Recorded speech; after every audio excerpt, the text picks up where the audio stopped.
Jeshi la Polisi mkoa wa Tabora linawashikilia watuhumiwa watatu kwa tuhuma za kutoa taarifa za uongo za kutekwa.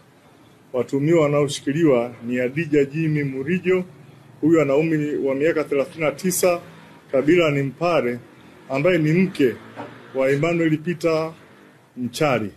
Mtuhumiwa wa pili anayeshikiliwa ni Ashura Hussein Swaleh mwenye umri wa miaka 48, huyu ni Mnyamwezi na mkulima.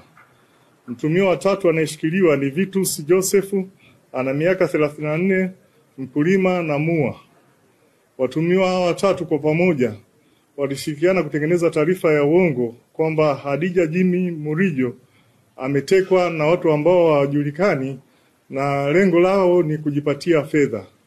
Walitengeneza uongo huu kwa lengo la kujipatia fedha kutoka kwa mume wa Adija Jimmy Murijo, na fedha ambazo zilitumwa ni shilingi 1,385,800 ambazo zilitumwa kwenye simu ya Adija. Awali walieleza kwamba Adija alikuwa ametekwa kwenye kijiji cha Uyogo, kata Kiemba, tarafa ya Uliankuru, lakini katika uchunguzi wa polisi uliofanyika ulibaini kwamba mtuhumiwa huyu alikuwa amekwenda wilaya ya Urambo katika kijiji cha Vumilia, na watuhumiwa walikamatwa na fedha hizi walikwenda kuzitolea katika wilaya ya Kaliua. Tunawashikilia kwa ajili ya uchunguzi na utakapokamilika watafikishwa mahakamani. Natoa onyo kwa watu wenye tabia za kutengeneza uongo waache. Uchunguzi unafanyika kitaalamu, tunao wapelelezi wabobevu kwenye eneo hili, na pale ambapo itabainika kwamba taarifa ambazo zimetolewa hazina ukweli, tutahakikisha kwamba hatua za kisheria zinachukuliwa dhidi yao. Mimi kwa jina naitwa Emmanuel Peter Mchari. Kapigiwa simu, nikapokea, akaniambia mimi nimetekwa. Wewe umetekwa? Wapi ulipo? Kasema huko niliko sijui.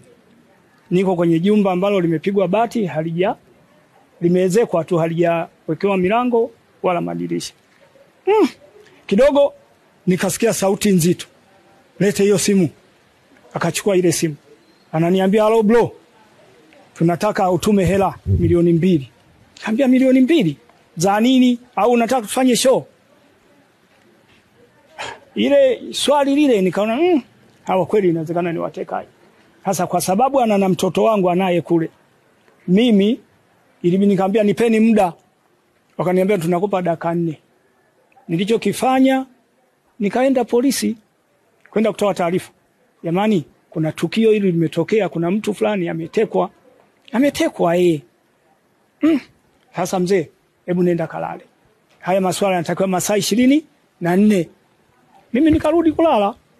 Lakini wakati huo simu zinaendelea kupigwa kwamba tunahitaji hela. Kufika tarehe 1, ilikuwa siku ya Jumamosi, sijui, nikamwona bwana mmoja hivi anaitwa Malulu. Kawa amekopa hela sehemu 500,000 na mimi nikatafuta 500,000. Jumapili asubuhi zikatumwa hizo 500,000, jioni ikatumwa 500,000. Ndio ikawa milioni. Hicho ndio ninachokifahamu. Mimi naishi naye kama mzazi mwenzangu, yani natunza kitoto kile alichonacho. Sio kwamba naishi kama mke. Yani mimi nashinda kwangu, siku nikiona naenda pale napeleka huduma. Kilichofuata ni kuruhusiwa kule kurudi. Akarudi nyumbani. Watoto wake wakanipigia simu, baba, mama karudi. Kaambia haya, nitakuja kumuona kesho. Siku iliyofuata ambayo ndio ilikuwa Jumatatu asubuhi, nilienda kwake pale. Kaenda kumjulia hali, tukiwa na bwana mmoja anaitwa Dula.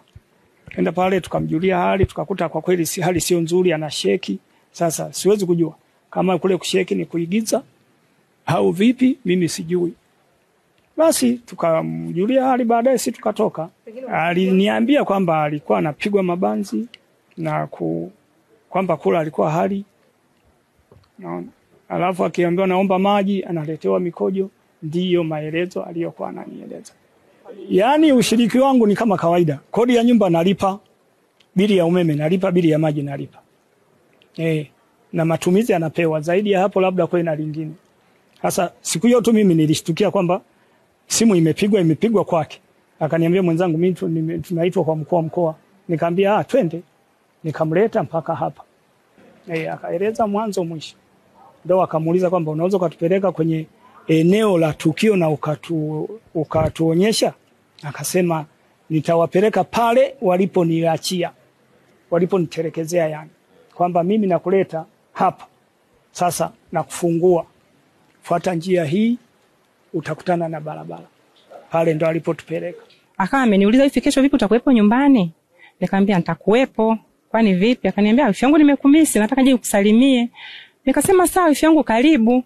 Nimeona wifi yangu kafika, tukapokeana vizuri. Baada ya kuwa amefika, nikakaa kwenye kochi. Baada ya kuwa nimekaa, akaniambia wifi, mimi nimekuja bwana, shida kubwa ni mzazi mwenzangu, babake na katoto, kwa sababu alikuja na katoto kana takriban miaka 3 kuelekea 4, ka kike. Akaniambia babake na huyu mtoto bwana, mimi ananizingua sana kwenye maisha. Nina takriban miaka 8 naishi naye, lakini hajanifanyia chochote kile kwenye maisha yangu. Sasa mimi nataka nitengeneze issue ili nipate hela, kwa sababu mume wangu ana hela, maana ni mstaafu wa jeshi, ni mwanajeshi, alikuwa hapo Tabora kaisha staafu. Sasa ana hela. Mwaka jana tu tumeenda Dar es Salaam, tumechukua hela zaidi ya milioni 30, lakini hajanifanyia chochote kitu kwenye maisha yangu. Sasa mimi nikaona hapa nifanyeje? Kila nikimwambia anachonijali sana ni kwenye huduma ya kodi ya nyumba, bili ya umeme, labda nakula, lakini kwa mengine wala hata hanijali. Yaani kama tampata mkaka mwenye uwezo wa kusema, ambaye hawezi kuteteleka kwenye simu, ampige mkwala huyo mbaba, kwa sababu huyo mbaba namfahamu ni mdhaifu kwangu, ananipenda na anapenda mtoto wake, hata kubali niangamie, ni lazima hela atatuma. Nikamuuliza unataka utumie shilingi ngapi? Akasema mimi nikitumia milioni 2 kesi imeisha, mimi naondoka. Nikamwambia wifi, milioni 2 yote mtu anaweza kutumia hata kama ndio mume wako. Nina uhakika zipo, ndio maana anasema milioni 2. Bahati nzuri imefika kijiweni, kuna mkaka nafahamiana naye, waga ananiita mama mdogo. Nikamuita anaitwa Vitu, si huyo kaka. Nikamwambia Vitu, nakuomba nyumbani kwangu nina shida.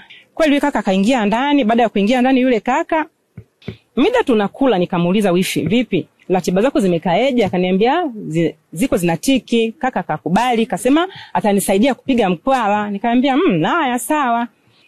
Nimerudi kwenye mishemishe zangu, yapata kitu kama kwenye saa 10 hivi. Wifi akaniambia hivi, wifi muamala umesoma? Nikamwambia niambia wifi yangu, umesomaje? Nimetumia 500,000. Umetumia 500,000 na kaka ambaye ndo baba Neema, ambaye ndo mzazi mwenzie. Akaniambia yeye kanitumia 500,000. Nikasema sawa, haina shida. Tumemaliza kula. Wifi yangu ananiambiaje, wifi muamala wa pili umesoma, imetumwa 500,000 nyingine. Nikamwambia hivi, wifi yangu, kwa mimi binafsi, kwa sababu ulikuja kwa niaba ya kutafuta tu hela ili upate hela ya maisha, kwamba mume wako anakusumbua, hiyo milioni 1 mimi naona kama vile inatosha. Chukua hiyo milioni 1 yako, ukafanya mambo yako, maisha mengine yaendelee. Akasema kweli wifi, mimi mwenyewe saizi nafanyaje? Naondoka. Nikamwambia sawa.